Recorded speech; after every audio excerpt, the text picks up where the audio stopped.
السلام عليكم ورحمه الله وبركاته، اهلا بكم متابعينا الكلام. فيديو جديد النهارده ومعانا طبعا اتش بي نزل جيت برو 400 فيها مشكله ممكن تكون قابلتك. ممكن تكون انت لسه جايب طبعا من عند حد، فاكيد معمول لها فريم ورك كتير او سوفت وير جديد او معمول لها اعاده ضبط مصنع.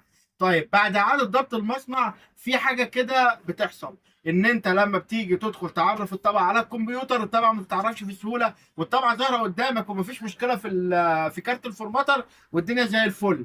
طيب الحل المشكله ديت ايه او الطبعه فيها ايه؟ تابعني بقى علشان اقول لك الطبعه فيها ايه. يلا بينا. بص يا سيدي، الطبعه اهيت تمام. الطبعه متوصله بالكمبيوتر عن طريق اليو اس بي. تمام. هنيجي هنا على الكمبيوتر هنلاقي الطبعه ظاهره لنا في المنطقه اللي فوق ديت، ظاهره كديفايسز، ظاهره كديفايس مش ظاهره كبرينتر. نحل المشكله ديت ازاي؟ تعالى ورايا. اول حاجه هنروح لل مش بتقل، سيبها. اول حاجه هنروح للطبعه. طبعا الشاشه بتاعه البرو 400 ما بتبقاش ظاهره كويس في الكاميرا، فتابع معايا الخطوات ونفذها اول باول. اول حاجه هنعمل ايه؟ هنروح على زرار الاوكي ونضغط عليه، وبعد كده هنختار بالاتجاهات لحد ما نوصل لكلمه سيرفيس وهضغط اوكي. بعد ما نضغط اوكي هتظهر لي اول كلمه اللي هي كلين بيج. طيب هنزل بالاتجاه لحد اما اوصل لكلمه اتش بي سمارت انستول.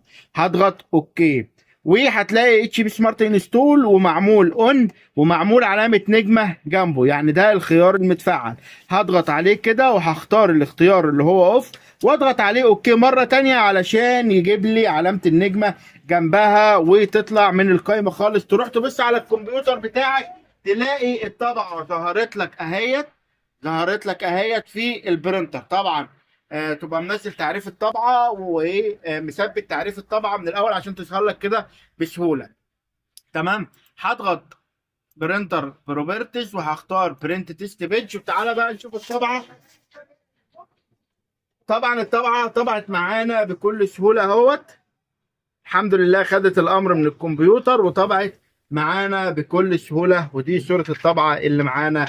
اول حاجه عشان الخطوات دي تتنفذ صح ان انت تبقى منزل التعريف بتاع الطبعه من على النت ومسطبها، وبعد كده تكون ظاهره لك بالشكل ده. ان شاء الله بمجرد ان انت بتعمل الخطوات دي هتلاقي الطبعه اشتغلت معاك والدنيا بقت تمام. ما تنساش بقى دعوه لاخوك بظهر الغيب لو فدتك وعرفتك الطريقه في الفيديو ده. وما تنساش بقى تدعم القناه ان انت تشير الفيديو في كل مكان عشان غيرك يستفيد. اشوفك في فيديو جديد، والسلام عليكم ورحمه الله وبركاته.